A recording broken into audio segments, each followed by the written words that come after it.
Muy buenas tardes, pues ahora con nuestra siguiente invitada les vamos a invitar a viajar, pero lo vamos a hacer sin movernos del Viniu desde Barcelona, en la estación de Francia donde nos encontramos. Nosotros nos vamos a quedar físicamente aquí, pero hemos comprado unos billetes para que ese vuelo sea hacia nuestro cerebro. Lo que vamos a hacer es un viaje interior para ver y entender qué pasa en nuestro cerebro, pero lo vamos a hacer con una especialista en la materia. Saludamos ya a Marian Rojas, ella es psiquiatra y experta en gestión emocional y vienes a hablar de mente.com, entendiendo el cerebro del siglo XXI. Muy buenas tardes, Marian, y bienvenida. Muchas gracias, muchísimas gracias por invitarme. ¿Qué tal estás? Muy bien, con ¿Sí? mucha ilusión de poder transmitir cosas interesantes en el Viñú. No sabía cómo llamarte, si Marian o doctora Red, porque hay gente que te conoce así. Bueno, desde pequeña mucha gente me llamaba doctora Red y de hecho a día de hoy cuando la gente me trata cariñosamente o se quiere meter conmigo, me dice, ¿cómo está la doctora Red? Es una cosa común que me hace ilusión, la verdad. Durante estos días, Marian, hemos estado hablando mucho del optimismo y también del pesimismo. No sé si tú entiendes como psiquiatra que esto puede ser hereditario. Bueno, nosotros tenemos una gran carga genética y por eso decimos, me parezco a mi padre, soy como mi Sí. abuela, tengo la personalidad de mi hermana, es decir, claro que existe una carga genética, pero gracias a Dios tenemos la posibilidad de tener esa actitud ante la vida que puede modular, cambiar o modificar ligeramente pues esos genes o esa predisposición que tenemos de lo que hemos recibido. De hecho, le hemos puesto a prueba también estos últimos meses ese reto personal a afrontar situaciones complejas. Hemos estado confinados, hemos estado encerrados. ¿Eso cómo lo has vivido tú y cómo has podido también ayudar emocionalmente a gestionar esa situación a todas aquellas personas pues, que reclamaban algunas herramientas para poder afrontar una situación tan inédita como esa? Bueno, yo creo que todos pasamos por diferentes etapas psicológicas en el confinamiento. La primera parte de negación, de esto es cosa de los chinos, a la histeria, el miedo, el bloqueo, la adaptación, la tristeza, la apatía. Es decir, una de las cosas que yo he visto importantes es que cada persona entendiera por qué proceso interior estaba pasando durante el confinamiento o su relación con el coronavirus. En mi caso particular, pues estaba embarazada y tuve el coronavirus, di positivo, y bueno, la incertidumbre de no saber si esto le podía afectar al bebé, no le afectaba, los estudios pues eran poco concretos al respecto. Intentar ayudar apoyando, ¿no? Y acompañando. En este caso, como yo no podía trabajar a pie de calle como me hubiera gustado, acompañaba a muchos médicos que estaban en las UCIs, llamándoles, preguntándoles. Muchos amigos médicos me decían, estoy ayudando a morir a mucha gente cogiendo de la mano, y esto, pues en general no hay familia, soy yo esa última persona de la que se despiden antes de cerrar los ojos. Y en ese caso, intentar ayudar a esos médicos, a esas enfermeras, para que los llevaran de la mejor manera posible. Ha sido una situación muy dura, de hecho va a necesitar un trabajo también interno de todas aquellas personas que han estado al frente, en la primera línea de fuego durante esta pandemia, pero también a esas otras personas que lo han vivido pues, con situaciones quizá menos complejas, ¿no? Pero de una manera u otra, tú has estado ahí aportándoles esas herramientas. ¿Qué crees que es lo más importante en este sentido? Entender cada uno cómo lo está viviendo. Yo siempre digo que comprender es aliviar. Cuando uno se comprende, cuando uno intenta comprender las circunstancias, las puede adaptar de la mejor manera posible a su vida. Pero si uno no comprende, uno es esclavo de las situaciones y uno va a trompicones por la vida. Y la segunda es saber que pase lo que pase en esta vida, cuando uno intenta poner la mente de la mejor manera posible y conectarse con la realidad de la mejor manera posible, esto tiene efectos positivos tanto en la salud física como en la psicológica. Ahora que decías conectarnos con la realidad, también estos últimos meses hemos tenido muchísima información, a veces no sabíamos ni cómo gestionar ese exceso de información y cuáles serían un poco esas claves para desgranar y que al final no nos acabe saturando aquello que leemos, aquello que vemos. Además, mediante muchísimos dispositivos, ya sea el móvil, la televisión, la tablet. Bueno, yo digo que estamos en la era del exceso de información y de la falta de formación. Tenemos muchísimos estímulos informativos, donde a veces nos aturullamos, no somos capaces de discernir lo que es verdad de todas las fake news, y por otro lado nos faltan las ideas, los pilares, la formación de verdad. En este confinamiento yo he recomendado y sigo recomendando leer las noticias, leer los memes, leer los WhatsApps, leer los vídeos pocas veces, porque si no la capacidad que tenemos de bloquearnos y de sufrir es muchísimo mayor. de retención al final, que también tiene un límite. Que tiene un límite, totalmente. Marian, pues de esto precisamente es de lo que nos vas a hablar durante esta hora. Te dejo con la audiencia que ya está expectante y nosotros después subimos a comentarlo contigo y también a trasladar las preguntas que nos hayan llegado. Así que todo tuyo. Muchísimas gracias. Les dejo. Muchas gracias, es una alegría estar aquí en el Viñú y voy a intentar en este ratito que tenemos juntos ayudaros a entender lo mejor posible cómo funciona nuestra mente y cómo funciona nuestro cerebro en un momento tan importante de digitalización de la sociedad. Esta conferencia no sería lo mismo preparada hace un año que preparada ahora, donde las circunstancias de la vida nos han hecho adaptarnos de forma fuerte, de forma directa, de forma abrumadora con el mundo digital. Pero entendiendo cómo funciona la mente y cómo se relaciona la mente con la pantalla, vamos a ser capaces de gestionar mucho mejor todo este mundo digital que nos está hoy en día llenando nuestras vidas. Yo soy psiquiatra y me encanta mi profesión, porque siempre digo que tengo una de las profesiones más maravillosas que existen, porque vendo felicidad, ayudo a que la gente que está triste, desorientada, obsesionada, angustiada, que no duerme, ayuda a encontrarle el sentido a su vida, porque la felicidad depende del sentido que cada uno de nosotros le damos a nuestra vida. En una sociedad que en muchas ocasiones ha perdido el sentido, en muchas ocasiones ha perdido el rumbo, hemos sustituido sentido por sensaciones. Sensaciones que no siempre son terribles, pero algunas sí que son malas. Pueden ser la comida, los masajes, las redes sociales, la pornografía, el sexo, las drogas, apostar por Internet, las compras. Esas sensaciones no siempre son disruptivas, pero nos destruyen cuando sustituyen el verdadero sentido de la vida. Hoy la pantalla entra importante en esta conversación donde estamos hoy aquí, porque la pantalla se ha convertido en una sensación que en muchas personas sustituye el sentido de su vida.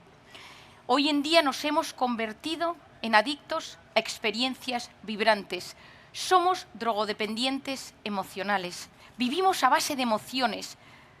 Tenemos lo que se llama el culto del instante. Nos importa lo que sentimos ahora. Y no somos a veces capaces de dejar que nuestro cerebro, que nuestra corteza prefrontal, que es esa que es capaz de discernir lo bueno de lo malo, lo que es interesante, que tome las decisiones. Y nuestra vida de repente va sujeta únicamente a esas emociones, esa droga constante que nos dan la pantalla, que nos dan esas sensaciones que hablábamos hace unos minutos. Esto genera una gran sensación de frustración y vacío. ¿Por qué? Porque todas esas emociones fuertes de las que hablamos, muchas de ellas son placenteras. Y esto es importante que lo entendamos. Hace unos años, el cofundador de Facebook, Tim Parker, reconoció en un evento médico en Filadelfia. Dijo: creamos Facebook para generar adictos. Y reconoce, nos dimos cuenta de la vulnerabilidad del ser humano, de la necesidad que tiene el ser humano de sentirse querido, apreciado, reconocido, porque no olvidemos que nada motiva tanto al ser humano como sentirse querido, sentirse amado, sentir que importa a los demás, y crearon el botón like, y crearon Facebook. Hoy en día, y recomiendo hoy, a pesar de que esto lo estáis viendo a través de una pantalla, y es una de las cosas buenas que tiene el mundo digital, que veáis el documental de Netflix, The Social Dilemma. Es impresionante lo que existe detrás de todo esto. Esto fue diseñado para ser adictivo, esto fue diseñado, y esto es importante entenderlo por una razón. Cada vez que uno consume heroína, cocaína, marihuana, alcohol, mantiene relaciones sexuales, ve pornografía, todo eso genera placer. Y el placer está modulado en nuestro cerebro por una hormona, que es la hormona de la dopamina. La dopamina funciona de esta manera. Si yo quiero tomarme una copa, mientras estoy imaginándome cómo me voy a ir a tomar esa copa con unos amigos a un bar, automáticamente empieza a subir el pico de dopamina. Llega a su punto más alto, donde consumo el alcohol, y luego la dopamina va bajando hasta que genera una sensación de vacío, que todos conocemos, donde quiero más. Así funciona la dopamina. Se activa cuando yo empiezo a tener ganas de consumir algo, tiene su pico más alto cuando lo consumo, y cuando lo dejo de consumir tengo necesidad de seguir consumiendo. Pues cada vez que yo recibo un like, cada vez que yo tengo interacciones en las redes sociales, donde yo me siento querido, donde hay todo ese feedback de has recibido esta información, tienes un mensaje, esto te puede interesar, esos likes, esas notificaciones generan en mí chispazos de dopamina. Es decir, esos chispazos de dopamina generados por todo esto, el mundo digital, tiene un funcionamiento muy similar al consumo de las drogas. Tanto es así que a día de hoy los psiquiatras trabajamos con la adicción a la cocaína con fármacos muy similares que utilizamos con las adicciones a las redes sociales o a la pornografía o a los videojuegos. porque el mecanismo de acción es muy similar. Pero ¿qué genera ese vacío? ¿Qué genera ese vacío que tenemos cuando dejamos de consumir?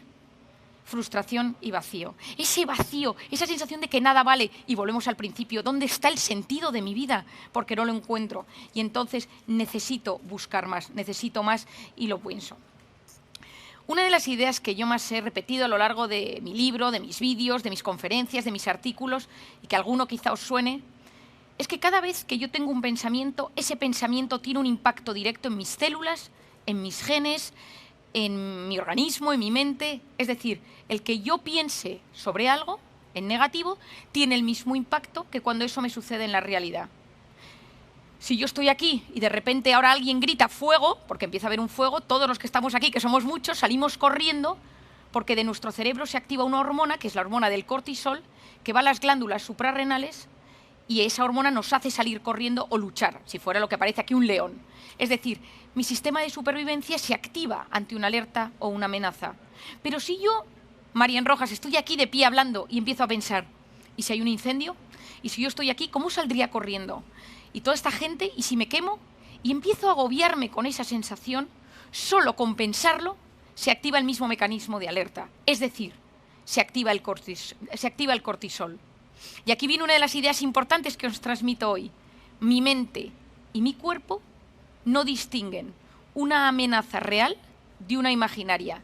Ante algo que yo me imagino que puede pasar o algo que me sucede en la realidad, se activa el mismo mecanismo de alerta.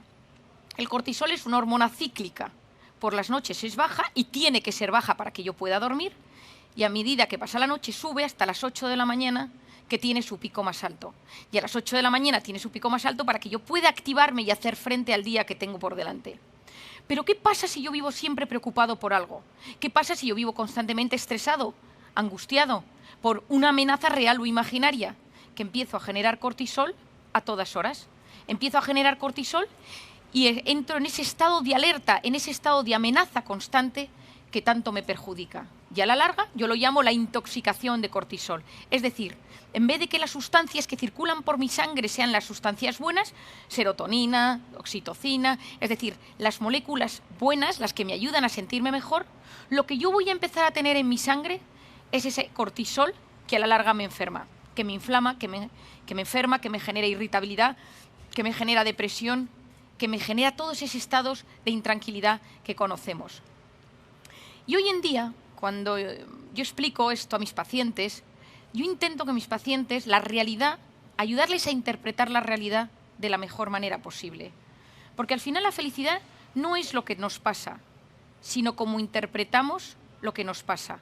¿A quién no le ha sucedido que llega un día a su casa, su hijo le dice que ha suspendido todas las asignaturas, pero si ese día tu jefe te dice que te sube el sueldo un 25%, tampoco pasa nada por el suspenso de tu hijo. Pero si ese día te han echado de tu trabajo y tu hijo te dice que ha suspendido las asignaturas, existen muchas posibilidades que tú le eches una gran bronca y tengas un gran conflicto con tu hijo. La misma realidad puede ser interpretable de varias maneras. Según cómo interpretamos la vida, eso determina la calidad de nuestra vida. ¿Y de qué depende cómo interpretamos cada uno nuestra realidad? Yo llevo más de 10 años escuchando historias de pacientes en mi consulta y muchas veces te vienen con una historia y tú lo que intentas es que esa historia que tanto les perjudica, que tanto daño les hace, que tanto les hace de sufrir, dar la vuelta para que el ángulo por el que ven esa realidad les produzca menos dolor. ¿De qué depende esa interpretación? Yo diría que depende de 3 factores. El primero, depende de lo que denominamos el sistema de creencias. Todos nosotros tenemos ideas prefijadas en nuestra mente sobre cómo deben de ser las cosas, cuánto dinero quiero ganar, cómo deben de ser las relaciones con mis amigos, cómo debe ser todo lo que me rodea, cómo debe ser la política, la religión, los temas éticos. Es decir, en general, somos poco indiferentes a lo que sucede a nuestro alrededor. Y aunque nos consideremos las personas más tolerantes, siempre hay una activación en nuestra mente a algo positivo o negativo según lo que nos rodea. Muchas veces interpretamos la realidad de forma como si fuera una amenaza por nuestro sistema de creencias limitante o porque nuestro sistema de creencias nos impide tener las miras un poco más abiertas para poder interpretar las cosas de mejor manera. Primero, el sistema de creencias. Lo segundo, el estado de ánimo. Si yo estoy triste, todo me parece mucho peor. ¿Y de qué depende mi estado de ánimo? Depende de cómo duermo. Ojo, importantísimo. Por las noches, mis neuronas, todo mi sistema nervioso se recupera para que mi cerebro funcione mejor al día siguiente. Depende de si consumo drogas, por supuesto. Depende de las circunstancias. No es lo mismo vivir en plena pandemia que vivir en un momento de la historia donde pues, la situación era mucho más relajada. Depende de la bioquímica y de las enfermedades que tengamos. Hoy en día sabemos que hay muchas enfermedades físicas que tienen un componente psicológico, desde problemas de tiroides, el colon irritable, enfermedades más graves, algunas enfermedades neurodegenerativas, el cáncer. ¿Qué más influye en el estado de ánimo? Influye la actitud. ¿Qué es la actitud? La actitud es la voz interior. Todos nosotros tenemos una voz interior que va comentando nuestra vida. Has engordado, tu marido no te hace caso, tu jefe pasa de ti, a todo el mundo le va mejor que a ti, eres un desgraciado, qué culpable eres por esto que hiciste hace un tiempo. Esa voz interior tiene un impacto directo en nuestra vida, en nuestras células, en nuestros genes. El que domina su voz interior es capaz de ser maestro de su vida. Que nuestra voz interior sirva para apoyarnos y no para hundirnos. Cuidado con el autoboicot que nos lleva a fracasar antes de haber empezado algo. Por lo tanto, la felicidad depende de cómo interpreto la realidad. Y esa interpretación tiene que ver con mi sistema de creencias, con mi estado de ánimo y con una zona del cerebro que tiene un nombre terrible, pero una función mágica que se denomina el sistema reticular activador ascendente. No quiero que nadie recuerde el nombre, pero quiero que sepáis que existe. Se encuentra aquí detrás, en el tallo encefálico, y es el rastreador, el filtrador del cerebro. Todos nosotros recibimos constantemente varios millones de bits de información, pero nuestro cerebro solo capta, solo se queda, solo le interesa aquello que nos importa. Y el ejemplo que todos entendemos: mujer embarazada que va por la calle y empieza a ver carritos de bebé y dice, anda, qué curioso, un boom de natalidad en mi barrio. No es que haya un boom de natalidad en tu barrio, es que ahora este tema te interesa y entonces lo empiezas a ver. Recuerdo hace unos meses que un día mi marido me puso una serie de televisión y dije, qué buena esta serie. Nadie nunca me había hablado de ella ni la había visto anunciada en ninguna parte. Y al día siguiente estoy en la parada del autobús y toda la marquesina de la parada del autobús con el anuncio de esa serie de televisión. Y lo empiezo a ver por los autobuses y digo, ¿será que esta noche se han puesto todos a poner cosas de la serie? Claramente no. Lo que sucede es que mi cerebro en ese momento, como eso le interesa, lo empieza a ver. Por eso se dice que lo que el corazón desea de verdad, la mente se lo acaba mostrando. No significa que por querer algo con fuerza vaya a suceder. Significa que si quiero algo con fuerza, mi cerebro va a hacer todo lo posible por encontrar cosas en el entorno que tengan que ver con eso para cumplir mis sueños. Si yo tengo mi sistema reticular en negativo o apagado, da igual lo que me pase porque no lo voy a ver. Y esto, yo insisto mucho, y en el libro que publiqué hace 2 años, hoy hace 2 años, Cómo hacer que te pasen cosas buenas, uno de los mensajes más importantes era: al 90% de la gente que no le pasan cosas buenas es porque no sabe lo que quiere que le pase y su cerebro no se lo muestra. Es decir, si tú quieres que algo bueno te suceda, estudia, prepárate. Yo he investigado mucho como psiquiatra la suerte, porque tengo pacientes que escucho y digo, pero qué suerte tienen, qué bien les va todo. Y hay gente que escucho su vida y digo, qué drama, no es posible. Y hace unos años empecé a investigar la suerte. Y hay una frase de Séneca que me encanta, que dice: la suerte es donde confluyen la preparación y la oportunidad. Hay que prepararse, hay que saber, hay que estudiar, porque el que se prepara, el que estudia, el que visualiza lo que quiere, es capaz de percibir mucho mejor las oportunidades. ¿Quién es el principal inhibidor del sistema reticular activador ascendente, de ese rastreador del cerebro? La pantalla. ¿Por qué? Porque las cosas buenas de la vida suceden en la vida real. La vida virtual va a base de gratificaciones instantáneas, esos chispazos de dopamina de los que hablábamos, y son diseñadas para ser adictivas. A mí me impresiona profundamente cuando tú lees una entrevista a Steve Jobs antes de morir y te cuenta que en su casa nunca hubo un iPad y que no dejó que sus hijos usaran el iPad. Cuando te enteras que el director de la revista Wired, que es la revista más importante a nivel tecnológico que tiene en Estados Unidos, una de las más importantes, no deja que sus hijos tengan el iPad en casa.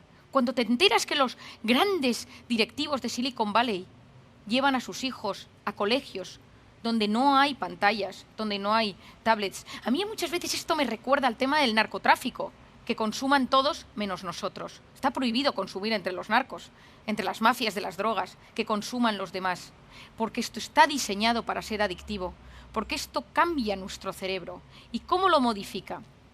Lo modifica de varias maneras. Tenemos que entender que nos encontramos en un momento de la historia, como hablábamos hace unos minutos, donde estamos en la era del exceso de información y de la falta de formación. Es decir, nunca en la vida hemos recibido tanta información a la vez. Estamos abrumados por la cantidad de información que nos llega a los sentidos. No somos capaces a veces de discernir lo que está bien de lo que está mal. Yo llevo mucho tiempo diciendo que hay que educar a las nuevas generaciones en tener la capacidad de filtrar lo que es bueno de lo que no es bueno, de estudiar. Hay mucha gente que piensa que es mejor que todo sea digital porque ha sustituido, pero es que hoy en día los estudios dicen que somos una sociedad menos capaz intelectualmente que generaciones anteriores. ¿Por qué? Porque la capacidad intelectual requiere lenguaje, comunicación, memoria, capacidad de interacción con los demás, capacidad de planificar y, desgraciadamente, la tecnología, si no sabemos utilizarla bien, daña todo aquello que nos hace más humanos. Interaccionar con las personas. Hay gente que conecta mejor con una pantalla que con un ser humano. Hay gente que se expresa mejor con un emoticono que teniendo a una persona delante y teniendo que decir lo que piensa. El otro día me decía un chico en consulta, yo me expreso muy bien con estos 5 emoticonos y con estos 5 emoticonos mi familia y mis amigos saben exactamente lo que quiero decir. Ahora, no me hagas describir lo que es cada uno de estos emoticonos en palabras porque no sé hacerlo. El cerebro hoy en día está cambiando. ¿Cuándo miramos cada uno de nosotros nuestro teléfono? ¿En qué momento?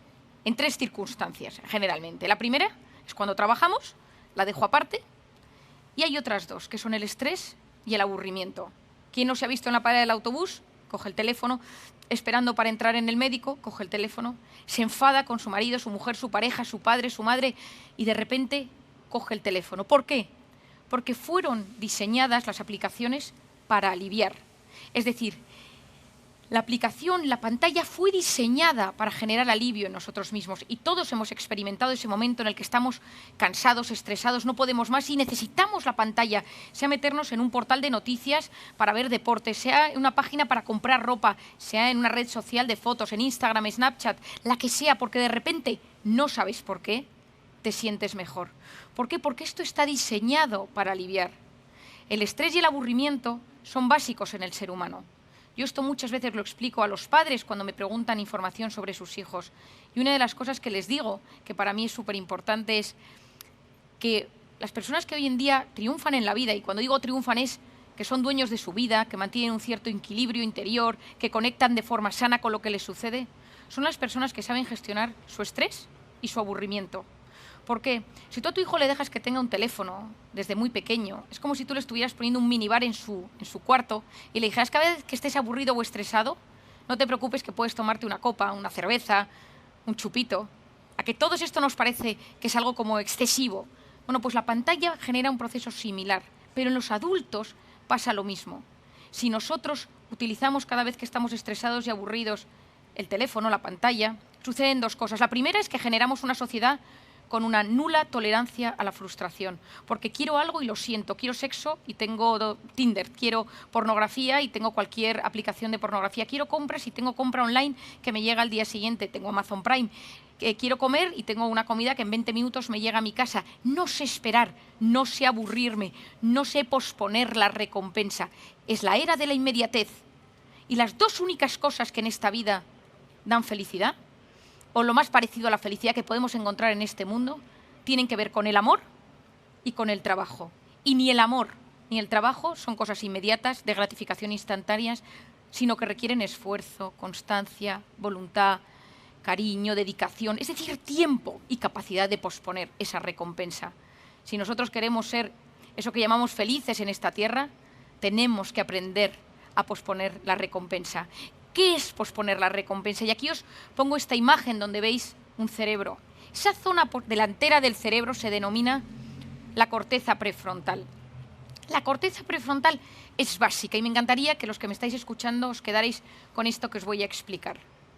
La corteza prefrontal es la zona que se encarga de la atención, de la concentración, de la resolución de problemas y del control de impulsos. Es decir, se encarga de casi todo en esta vida. Es la que nos ayuda a tener fuerza de voluntad, es la que nos ayuda a prestar atención, es la que nos ayuda a superar las dificultades porque vemos las posibles soluciones. Cuando un bebé nace, la corteza prefrontal del bebé es completamente nula, es decir, es como si dijéramos inmadura. El cerebro se desarrolla desde la parte de detrás hacia la parte de delante. ¿Con qué se activa la corteza inmadura de un bebé? ¿Con qué se activa la corteza prefrontal de un bebé? Con 3 cosas: luz, sonido y movimiento. Yo ahora que tengo un bebé lo veo, cuando tú pasas con el bebé, le pones una música, ve pasar a alguien, le pones unas lucecitas y el bebé gira su cabeza, es decir, su corteza prefrontal se activa. Pero ¿qué quieres tú de tu hijo? ¿Qué queremos de ese bebé? ¿Qué queremos de los niños hoy en día? Que a medida que se va desarrollando esa corteza prefrontal, ese niño también sepa prestar atención, es decir, su corteza prefrontal se active ante objetos inmóviles, ante cosas que no son luminosas, ante cosas que no tienen un gran estruendo, es decir, que ese niño pueda prestar atención a un profesor, pueda escuchar una conversación con su padre, esté sentado en la salita de espera del médico de forma calmada, es decir, que tenga bien asentada su corteza prefrontal. ¿Qué sucede si tú a ese bebé le das una tablet? Si tú a ese niño le das un teléfono. ¿Qué es la tablet? ¿Qué es el teléfono? Luz, sonido y movimiento. Y nuestro cerebro funciona con un mecanismo que se denomina use it or lose it. O lo usas o lo pierdes. ¿Quién de los que me estáis escuchando, desde que tiene teléfono y que todo lo mira por internet, ha mejorado en su memoria? Ninguno. Porque a medida que nosotros utilizamos Internet, Wikipedia para todo, nuestro hipocampo, que es la zona del cerebro que se encarga del aprendizaje, se va haciendo más pequeño. ¿Quién de nosotros se orienta mejor ahora que hace 10 años? Ahora que tenemos Google Maps, Waze o cualquier aplicación para ubicarnos en el mapa. Ninguno. Porque nuestro cerebro, cuando menos lo estimulas desde dentro, las zonas de ese cerebro se empiezan a atrofiar y a funcionar peor. Pues con la corteza prefrontal sucede lo mismo. Si yo solo activo la corteza prefrontal con luz, sonido y movimiento externo, mi corteza prefrontal no va a madurar de la forma adecuada. Y lanzamos una generación, que es la generación que estamos viviendo, con nula capacidad de prestar atención, ninguna capacidad de concentración, con con cero tolerancia a la frustración, con mucho descontrol de impulsos, y tenemos a un 10% de la población del primer mundo tratada psiquiátricamente con medicamentos para el trastorno por déficit de atención e hiperactividad. Déficit de atención y falta de control de impulsos. Es decir, falla mi corteza prefrontal. Es decir, esa corteza prefrontal que es básica para posponer la recompensa, para ser capaces de tomar decisiones, la vamos teniendo cada vez con un peor funcionamiento. Los que triunfan hoy en día son los maestros de la atención. El siglo XXI lo que tenemos son crisis de atención, donde no somos capaces de prestar atención. De hecho, lo que hoy en día mueve el mundo no son las drogas, las mafias, las farmacéuticas, las armas, que también, sino la capacidad de retener la atención del usuario el mayor tiempo posible en una pantalla. Y cuando tienen nuestra pantalla y nos tienen cogidos, a nosotros nos van deteriorando. Leía el otro día en un libro que se acaba de publicar, interesantísimo, que se llama Cretinos Digitales, que decía el autor que volvió a coger los libros de los 5, seguro que muchos de vosotros lo habéis leído, de Enid Blyton, y lo volvió a leer y no le gustó nada.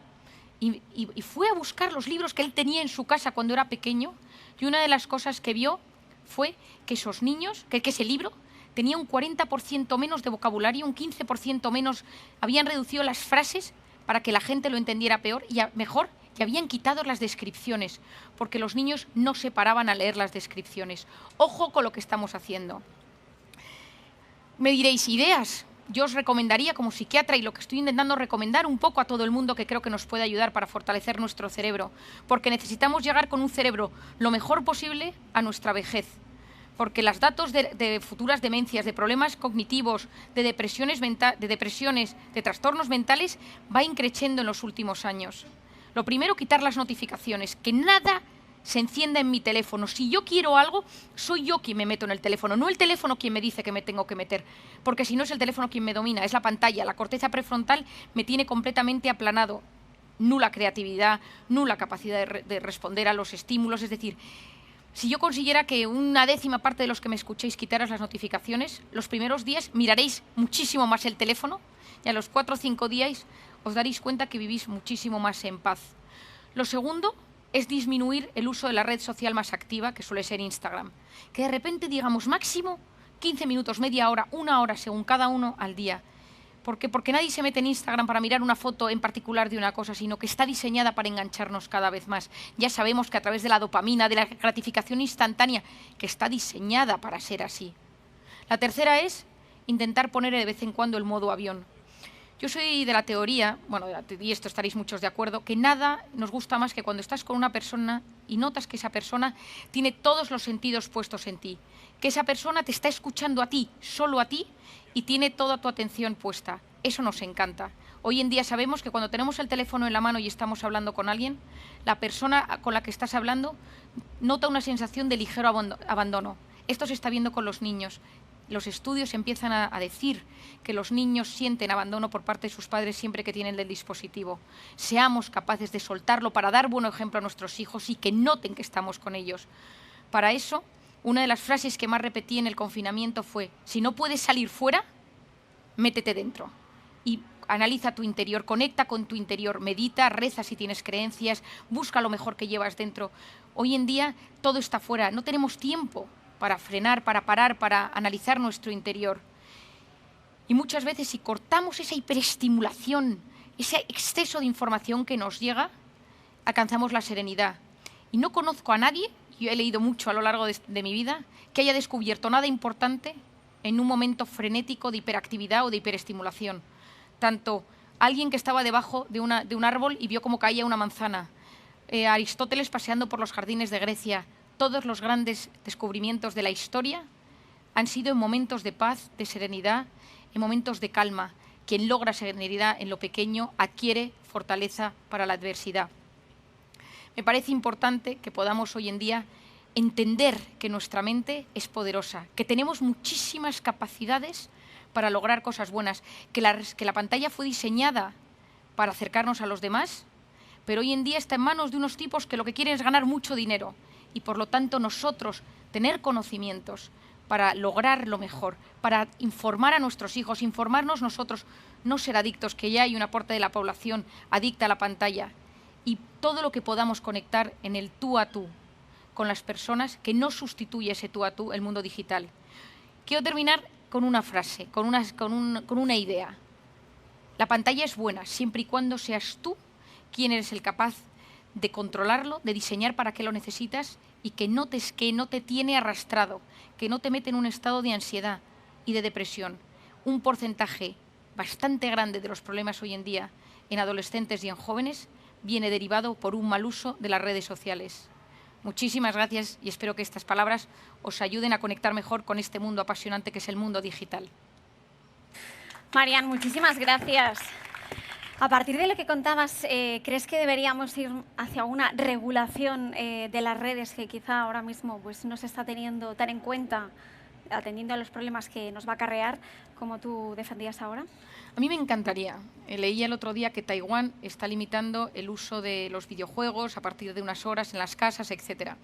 Yo creo que las autoridades lo que tienen que hacer es alertar, que luego los padres al menos sepan cómo son las cosas, o que nosotros mismos, porque si alguien escucha esto y dice, vale, a pesar de lo que le he escuchado a Marian, yo quiero seguir haciendo lo que estaba haciendo, quiero seguir enganchado, la media de 5 horas, que es la media que hoy en día están en la media de los jóvenes y adultos que estás delante de una pantalla, pero que al menos sepas y entiendas por qué te concentras peor, por qué prestas menos atención a las cosas, por qué te das cuenta de que estás leyendo un documento y no te enteras, lees una noticia y se te olvida, tienes la memoria en otro lado, y uno cuando lo entiende es capaz de tomar la decisión. Pero a mí me encantaría que esto se regulara, que los gobiernos, que los que nos dirigen entendieran estos temas, porque claro, es que aquí hay mucho dinero en juego. Esto fue como el tabaco. Tardamos mucho en darnos cuenta, bueno, tardaron mucho en darse cuenta que el tabaco era malo y luego ya pues el daño estaba hecho y es muy difícil recular. Volver atrás, claro. Ponías una previsión, de hecho, el mundo en 2050 probablemente la tecnología se haya apoderado de gran parte de la sociedad, es que para eso ya no nos queda nada y luego tendremos que hacer el trabajo inverso. Bueno, efectivamente, porque nosotros tenemos que aprender, tenemos que conectar. Estamos viendo el tema de las fake news, el daño que está haciendo. O sea, es decir, yo en el confinamiento he recibido tal cantidad de información sobre remedios para no coger el coronavirus, para curarte de golpe. El virus, hay 100 teorías distintas. Cada día te levantabas con una teoría distinta, pero no hay nadie que regule la información. No, Entonces, hay los portales de verificación para eso. Efectivamente, pero Claro. también al final dices, esos portales, ¿en qué se basan? Es decir, y que la gente... Yo lo que estoy intentando hoy en día es decir, oye, que tengas criterio, que tengas las ideas claras, que no todo sea... Y una de las cosas que leo mucho cuando leo las noticias, yo leo una noticia y leo los comentarios. Me interesa mucho el comentario de la gente, ¿no? Es una de las cosas que te ayuda a entender cómo está el ánimo de la gente con respecto a ese tema. Y te das cuenta que las noticias tienen una gran parte de sensacionalismo. Es decir, o sea, buscas constantemente, y vuelvo al principio, porque somos adictos a la emoción. Somos adictos a experiencias vibrantes. Entonces, lo que nos gusta es esa emoción, esa parte sensacionalista, y nos cuesta mucho bajarlo a la tierra y decir, pero vamos a ver, ¿esto tiene pies y cabeza? ¿Esto es razonable? Y claro, al final hay que volver a las bases, a los principios, y por eso hay que estudiar, y por eso hay que memorizar, porque nuestros antepasados, en la historia, ha habido muchos momentos de crecimiento, y me parece interesante, quizá una cosa que no he dicho, porque hay mucha gente que me dice, bueno, María, pero si el cerebro se adapta rápidamente. Digo, bueno, hay un ejemplo que leí hace un tiempo que me encantó, que decía, si tú subes a la montaña, 6.000 metros de altura, tu cerebro y tus pulmones se adaptan, pero no funcionan igual de bien que cuando estás a nivel del mar, ¿sí o no? Es verdad. Pues el cerebro pasa lo mismo. ¿Se adapta a esto? Por supuesto que se adapta. ¿Funciona igual de bien? No funciona igual de bien. Pero aquí también se abre un gran debate, que es la tecnología te merma las capacidades, se puede acabar mermándote esas capacidades, porque decías, no tenemos tanta atención, existe, ¿no?, ese déficit de atención, no podemos concentrarnos, y todo eso, no tenemos tanta memoria, no sabemos guiarnos, necesitamos Google Maps. Al final, la tecnología, hemos hablado muchísimo que está para avanzar, pero en algunos momentos tendremos que parar para ver cómo nos repercute también a nosotros. Bueno, y es que es lo interesante, porque claro, la tecnología, fíjate, yo pensaba, cuando yo estudié la carrera, que fue hace unos años, pero tampoco millones de años, claro, no había, pues tenías PowerPoint y ya te parecía que era una cosa como muy moderna, ¿no? Ya no digo nada de las clases por Zoom que estamos viviendo hoy en día. Pero claro, nadie se ha parado, porque como todo cambia con tanta rapidez, nadie se ha parado a pensar, bueno, y hay voces en todas partes, y por eso recomiendo a todo el mundo que vea el documental de Social Dilemma, donde Tristan Harris, que ha trabajado en las grandes empresas de Silicon Valley, le llaman lo más cercano que Silicon Valley tiene a la conciencia, ¿no? Y él dice, por Dios, que alguien se entere que es que hay unos tíos por detrás que esto lo están avanzando, ¿no? ¿Cuál es el problema? Que cada uno de nosotros tenemos que intentar sacar lo mejor de nosotros mismos. Claro, si nuestra cabeza cada vez rinde peor, nos damos cuenta que memorizamos peor. Yo hace 10 años estuve en un debate, yo era una niña, o sea, recuerdo que nadie me escuchaba, pero un debate sobre si era necesario estudiar de memoria o no. Entonces estaba desde Marina, José Antonio Marina, y había mucha gente de diferentes ámbitos de la vida, y había gente que decía, pero ¿para qué memorizar si lo tienes todo en Internet? Y otro levantó la mano y dijo, y si estás en un sitio sin cobertura, y el que defendía la postura decía, es que en unos años todo el mundo tendrá cobertura, ¿no? Este era su... Entonces, una de las cosas que explicábamos dos personas más y yo, es que no hay nada en esta vida que ayude más que saber, que tener memoria de cómo se hacen las cosas, de lo que son las cosas, para poder buscarlas. Porque si no sabes nada de nada, buscar es todavía más complicado. El último estudio PISA y de la Comisión Europea sobre educación, una de las cosas que dice es que los jóvenes hoy en día cada vez buscan peor en Internet. Claro, pensábamos que buscábamos, a mí me ha sorprendido Porque este dato. faltan esas palabras clave. Esas palabras, esa capacidad de darte cuenta que es lo correcto. De todo lo que te llega, si tú ahora dices, bueno, me quiero ir, ojalá pudiéramos, ¿no? Me quiero ir a Tailandia, ¿no? Voy a sacar un billete, mejores lugares de Tailandia y tal. Está en la cantidad de información que te llega, que lo más sencillo es llamar a alguien que haya estado en Tailandia y decirle, oye, pásame la guía. Pásame la guía. Oye, Claro. ¿qué eran las cosas, no? Yo, el año pasado hice un viaje fuera y me compré la guía en papel, porque era tal la cantidad de información que encontraba en Internet que no me aclaraba qué era realmente lo importante. Entonces, intentar, por eso yo recomiendo mucho leer, porque la lectura hoy en día, mi padre tiene una frase que me encanta que dice, la lectura es al cerebro lo que el ejercicio físico es al cuerpo. Y hoy en día sabemos que cuando uno lee en papel, uno activa unas zonas de su cerebro que son muy completas y que ayudan a memorizar. Pero cuando uno lee en tablet, en ordenador, uno lee en F y se queda y activa solo la parte de la memoria superficial. ¿Quién no le ha pasado? Que a veces dice, si me tengo que enterar de algo, lo imprimo. Sí. Y lo tienes que imprimir, Sí. porque si no, no te enteras bien. Claro. Porque esto es de esta manera. Bueno, sí, a mí en el confinamiento también me ha pasado, me ponía a leer y me costaba muchísimo concentrarme. Me daba cuenta que estaba leyendo la misma página durante 2 veces el mismo rato. Y esto hace 10 años no te claro, pasaba. No. Yo lo explico mucho a la gente que digo, tú antes leías una novela y ahora tu cerebro de vez en cuando te va recordando, porque es una cosa que te dice, mira, haz, y entonces estás disperso. Y claro, cuando tú consigas enfocarte en algo de forma concreta, claro, es que eres imbatible. Si tú estás haciendo lo que sea, pero bien concentrado, no te gana nadie. Pero hay un investigador en Stanford que estudió si existe o no existe la multitarea. Si existe o no existe la capacidad de hacer dos cosas a la vez. Y llegó a la conclusión de que no es que no podamos hacer dos cosas a la vez, sino que perdemos un 70% de eficiencia. O sea, yo cuando leí sus datos en Internet, y luego tuve un libro que me leí, te quedas abrumado. Dices, ay, yo que pensaba que estaba haciendo 7 cosas, en verdad no estoy haciendo ninguna bien. Y él denomina la multitarea, lo llama la alternancia continuada de la atención, que vas cambiando el foco de la atención de una cosa a la otra, pero no lo estás haciendo con la misma precisión con la que harías solo una. Pero es que hoy en día nos cuesta mucho solo hacer una. Claro, eso te iba a decir, que todo nos lleva a hacer muchas tareas a la vez.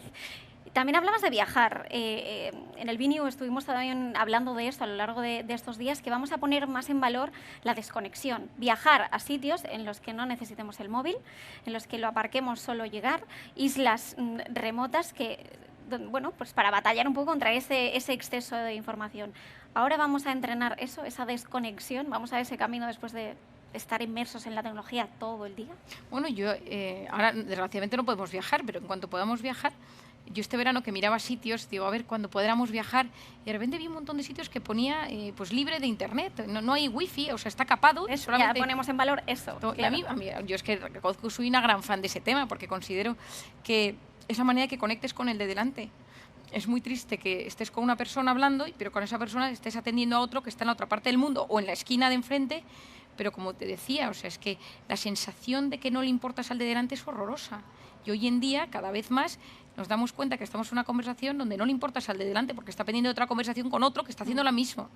Entonces, yo soy muy de la teoría que cuando ya entres en casa, en el momento que abras el relleno de tu casa, te esté esperando tu marido, mujer, pareja, padre, madre, hijo, teléfono en el bolsillo.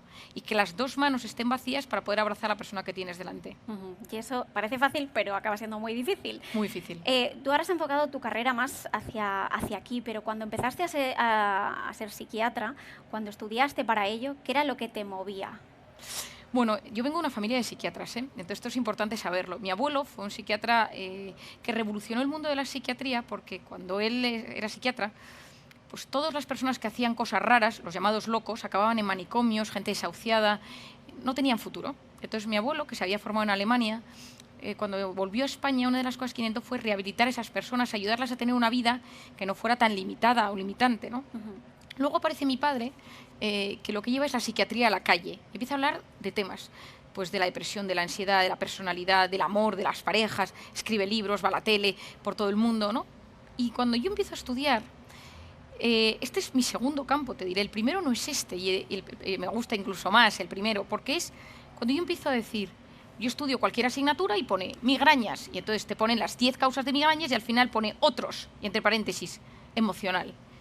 Cuando tú te das cuenta en el día a día la migraña, digo la migraña porque es el que se me acaba de ocurrir, el emocional es más de la mitad. Pero en la carrera de medicina, la unión de la mente y el cuerpo no se explica.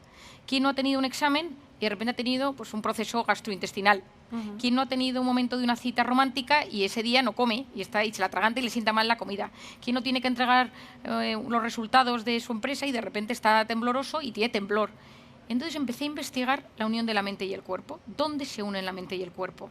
Que es esa, como la sesión no daba, pero que lo he explicado en una diapositiva, ¿no? Que es pensar altera mi mundo interior. Hasta que empiezo a investigar dónde se unen la mente y el cuerpo, por qué somatizamos. Y mi principal campo de trabajo es todo el mundo emocional relacionado con el mundo psicológico, donde se unen el tema de la mente y el cuerpo. Y eso pues me encanta, lo hago con mis pacientes, mi libro va sobre este tema, mis conferencias, pero es cierto que a medida que yo iba estudiando me doy cuenta que hay un disruptor, empiezo a ver que hay un disruptor y me doy cuenta que es la pantalla, y es cuando empiezo a investigar todo el mundo de la pantalla, cómo afecta nuestro estado de ánimo y luego nuestras capacidades cognitivas, nuestra manera de relacionarnos con las personas y bueno, al final la felicidad con la que estamos en este mundo. Bueno, has dicho la palabra clave, la felicidad. ¿Qué es lo que te hace feliz a ti, Marian? Uy, a mí feliz, pues mira, si te diría mi marido, mis hijos paseando por el campo y esos días como de otoño, primavera, ni más que Madrid, cuando hace mucho calor y cuando hace mucho frío. Sí, yo también vivo en Madrid y lo sufro. Esos extremos, ¿no? Pero ese momento que llega la primavera y que me voy al campo con ellos, que vamos muchísimo al campo de excursión, y me voy con los 4 y no hay hora, no hay hora de vuelta y, pues, y siempre pienso que por muy grave que sea algo, que puede ser que le pase algo a mis padres o a mis hermanas, pero sé que en ese momento mi núcleo está fuerte y ahí es como que yo recupero la energía para mi día a día. Pues muchísimas gracias, Marian, por compartir este rato con nosotros, esta charla, todo un aprendizaje. Y nada, pues seguiremos de cerca también tu evolución, a ver qué pasa con las pantallas, a ver si realmente llegamos a esa regulación. Sería sobre todo, al menos, concienciar a la gente, que yo creo que es importantísimo. Pues nos quedamos con eso.